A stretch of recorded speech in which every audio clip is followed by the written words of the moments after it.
High guys, எல்லோருக்கும் வணக்கம். எப்பவுமே சந்தோஷமாக இருக்க, வாழ்க்கையில் தொடர்ந்து முயற்சி செஞ்சுக்கிட்டே இருக்க. நன்றி. இன்றைக்கி நம்ம பார்க்க போகிற ஒரு பதிவு என்ன அப்படின்னா, டேரோட் கார்ட் ரீடிங்கில் இருக்கக்கூடிய 14th கார்டை பற்றி இன்றைக்கி நம்ம பார்க்க போகிறோம். சரி, இந்த கார்டில் என்னென்ன இருக்குது அப்படின்றத முழு தகவலை பார்க்கலாம்.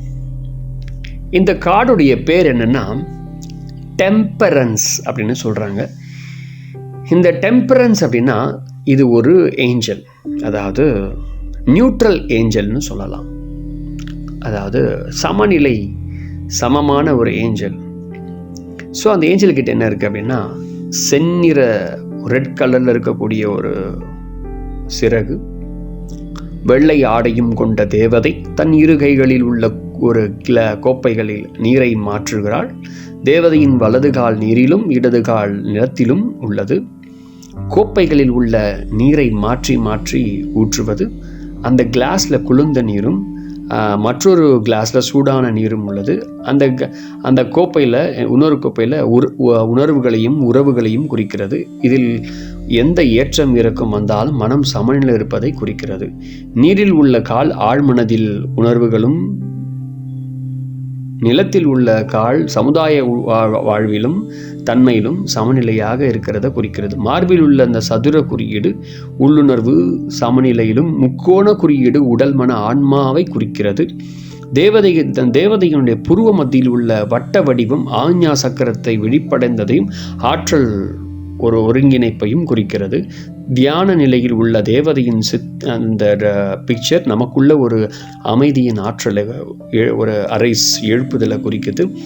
நீர்நிலையிலிருந்து ஒரு பாதை தூரத்தில் உள்ள மலைப்பகுதிக்கும் செல்கிறது. அங்கே சூரியன் உதயமாகி கொண்டிருக்கிறது. இந்த உணர்வு நிலையில் விரைவில் புதிய பிரகாசமான வாழ்க்கை உங்களுக்கு வரப்போவதை குறிக்கிறது. சரிதான் இந்த கார்டுடைய அர்த்தம். சரி, இந்த கார்டு வந்துருச்சுன்னா என்ன பலன் சொல்கிறது அப்படின்னு நம்ம தெரிஞ்சுக்கலாம். இந்த கார்டு அப்படின்னாலே என்ன சொல்லணும்னா, ஒருங்கிணைவு, அப்புறம் சகிப்புத்தன்மை, அதுக்கு பிறகு சமநிலை, ஒரு விதமான மனநிலை இந்த கார்டு வந்துருச்சுன்னா. இப்போ இந்த கார்டை வந்துருச்சுன்னா உங்களுக்கு என்ன சொல்லணும்னா, நேராக வரப்போகிற இந்த கார்டு அவங்களுக்கு வருதுன்னா ஒரு விசேஷமான ஒரு கார்டு இது. வாழ்வில் சமநிலையும் பொறுமையும் நிதானமாக போன்றவற்றை அறிவுறுத்தக்கூடிய ஒரு கார்டு. 2 கட்டாங்காலம், 2இல் எதை தேர்ந்தெடுக்கிறது, ஆற்றில் ஒரு கால் சேற்றில் ஒரு கால் போன்றவற்றை நிலையில் உள்ளது. இவற்றை இந்த அணுகுமுறையில் நாம் மட்டும் சமாளிக்கணும். எந்த ஒரு செயலிலும் மேம்போக்கான தோற்றத்தை மட்டும் பார்க்கிறத தவிர்க்கணும். அவசர முடிவுகளை எடுக்கக்கூடாது, நிதானமாக இருக்கணும். இனி வரும் சூழல் எதிர்பார்ப்புகள் குறைந்து சாதகமான சமநிலையில் வரும். இந்த கார்டு வந்துருச்சு அப்படின்னா, எப்பேற்பட்ட செயல்களும் பிறருடைய உதவியும் நம்ம இருந்துக்கிட்டே இருக்கும். பொருள் சார்ந்த அதிர்ஷ்டம் சம்டைம் உருவாகும். ஒற்றுமை, சகிப்புத்தன்மையும் இருக்கும். நல்லெண்ணம், ஆரோக்கியம், குணமடைதல், பாதுகாப்பு நடக்கும். இந்த கார்டு வந்துருச்சுன்னா எந்த சூழ்நிலையும் ஏற்றவாறு நடப்பாங்க. தன்னை மாற்றிக்கொள்ளும், எல்லா பிரச்சனையும் அமைதியாக கையாளக்கூடியவராக இருப்பாங்க. வாட்டர், லிக்விட்ஸ் அண்ட் ரசாயன சம்பந்தப்பட்ட தொழில்களில் லாபம் கிடைக்கும். தற்போது முரண்பாடான சூழ்நிலை இருந்தாலும் எல்லாம் சமநிலைக்கு வந்துடும். டிவைன் காடுடைய ஒரு ஹெல்ப், அந்த தெய்வீக அனுகிரகம் உங்களுக்கு கிடைக்கும். இந்த கார்டு வந்துருச்சுன்னா ஒரு பொறுமையாக இருங்க. முயற்சி உங்களுக்கு பலன் கண்டிப்பாக கிடைக்கும். காத்திருங்க. நேரத்தை வீணடிக்காமல் ஆக்கப்பூர்வமான ஏதோ ஒரு செயலில் செய்யுங்க. செல்வ செழிப்போ உங்களுக்கு வந்து சேரும். ஒன்று நடக்காது போல நீங்கள் தோன்றினாலும் ஒவ்வொரு நிகழ்வும் உங்களுக்கு லாபகரமாக இருக்கும். சவால்கள் எதிர்கொள்ள நேரிடும். அதில் நல்ல மாற்றங்கள் ஏற்படும். அமைதியாக இருக்கும். மனநிலையை சமமாக வச்சுக்கணும் அப்படின்னு சொல்லணும். சப்போஸ் இந்த கார்டு மட்டும் ஒருத்தருக்கு தலைகீழாக வந்துருச்சுன்னு என்ன சொல்லணும்? இந்த கார்டு தலைகீழாக வந்துருச்சுன்னா என்ன அர்த்தம்னா, சமநிலை இல்லாமல், அளவுக்கு அதிகமான நீண்ட கால ஒரு பொறுமை இல்லாமல், சகித்துக்கொள்ளாமல் இருக்கிறது. இந்த கார்டு தலைகீழ வந்தாலே சூழ்நிலை உங்கள் கட்டுப்பாட்டில் இல்லை. தன்னிலை மறந்து போகிறது, அவசரப்படுகிறது, மனதை கட்டுப்படுத்த முடியாத ஒரு சூழல் வந்து ஏற்படும். எந்த முடிவு எடுத்தாலும் அந்த முடிவு நாம் மாற்றிக்கவே மாட்டோம். பிறருக்காக எல்லாத்தையும் மாற்றிப்போம். சகிப்புத்தன்மையும் இருக்காது. பொறுப்பற்ற தனத்தையும் சமநிலையும் குறிக்கிறது.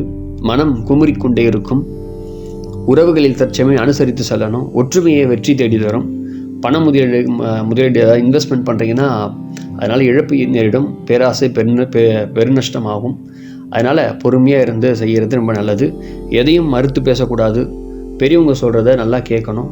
அதிகமாக வேலை பளு, ஓய்வற்ற செயல்கள்லாம் ஏற்படும். அதனால் மன அழுத்தமும் ஏற்படும். அதனால் நீங்கள் என்ன செய்யணும், யோகம், தியானம் சார்ந்த விஷயங்களில் கொஞ்சம் கவனம் செலுத்துங்க. அப்புறம் உங்களுக்கு பிடிச்சமான இசைகள், டான்ஸ், அதுக்கப்புறம் உங்களுக்கு என்னென்னலாம் மனசுக்கு ரொம்ப பிடிக்குமோ எழுதுதல், அது மட்டும் இல்லாமல் புது கலைகள் கற்றுக்கிறது, அது சம்பந்தமான விஷயங்களை மனதை செலுத்துங்க. ஆன்மீகத்தில் கொஞ்சம் நாட்டம் செலுத்தி நீங்கள் கொஞ்சம் கவனம் செலுத்திங்கன்னா ரொம்ப ரொம்ப ரொம்ப நல்லது. மன அமைதியை தரும். இறைவனால் மட்டுமே அதை வழங்க முடியும் அப்படின்னு சொல்லணும். உடலில் சமநிலை ஒரு ஆரோக்கியம் வந்து ஈக்குவலாக இருக்காது. மேலேயும் கீழே வந்து போகும். கவலைப்படாதீங்க. நல்லா தூங்குங்க, ஓய்வெடுங்க, சரியான நேரத்தில் மருத்துவத்தை கையாளுங்க. கண்டிப்பாக கூடிய விரைவில் எல்லாமே மாற்றம் ஏற்படும். அதையும் தாண்டி நீங்கள் என்ன செய்யணும்னா உங்கள் உள்ளுணர்வு என்ன சொல்லுது அப்படின்னு சொல்லி யோசித்து பொறுமையாக அவங்களுக்கான பதிலை சொல்லணும். அப்போ தான் அவங்களுக்கான விஷயம் என்னென்னு புரியும். ஸோ இதுதான் வந்து இந்த கார்டுடைய எக்ஸ்ப்ளனேஷன். இந்த கார்டிலேருந்து இருக்கக்கூடிய அர்த்தங்களை நான் உங்களோட பகிர்ந்துக்கிட்டேன். அதையும் தாண்டி இன்னும் நிறைய விஷயங்கள் இருக்குது. ஸோ அதெல்லாம் வந்து நம்ம இந்த கார்டெலாம் முடிஞ்ச பிறகு இந்த கார்டை பற்றி முழு கார்டு, அதாவது இருக்கக்கூடிய எல்லா கார்டை பற்றி முழு தகவலை நம்ம வந்து பார்த்த பிறகு நம்ம வந்து எப்படி இதை பயன்படுத்துறது. மொத்தம் 78 கார்டு. இந்த 78 கார்டு முடிஞ்ச பிறகு இதில் இருக்கக்கூடிய விஷயங்களை எப்படி நம்ம பயன்படுத்துறது அப்படின்றத நாம் பார்க்கலாம். ஸோ ஃபஸ்ட் டைம் வீடியோ பார்க்குறீங்கன்னா மறக்காமல் வீடியோவை சப்ஸ்கிரைப் பண்ணுங்கள், நிறைய பேருக்கு ஷேர் பண்ணுங்கள். அண்டு ப்ளேலிஸ்ட்டில் டேரோ கார்ட் ரீடிங்னு இருக்கும். அதில் போய் வீடியோவில் வந்து பார்த்து கற்றுக்குங்க. ஃபஸ்ட் டைம் பார்க்குறீங்கன்னா பார்த்து கற்றுக்குங்க. ஸோ கண்டினியூவாக பார்த்துட்ருக்கீங்கன்னா கொஞ்சம் ஃபாலோ பண்ணுங்கள். சீக்கிரமாக என்னுடைய வாழ்த்துக்கள். நீங்கள் கூடிய விரைவில் நல்ல ஒரு டேரோ கார்ட் ரீடராக மாறி, ஏன்னா ஆல் ஓவர் த வேர்ல்டு அஸ்ட்ராலஜியை விட டேரோ கார்ட் ரீடிங் தான் வந்து டாப்பில் இருக்குது. ஸோ இதில் நிறைய விஷயங்கள் நீங்கள் பண்ண முடியும். ஸோ இது ஒரு ஸ்பிரிச்சுவல்ஸ் ரிலேட்டடாக கனெக்ட் ஆகக்கூடிய ஒரு அற்புதமான ஒரு விஷயம். So thank you very much. அடுத்த பதிவில் நம்ம வந்து 15th பார்க்கலாம். 15th கார்டை பற்றி பார்க்கலாம். தேங்க்யூ.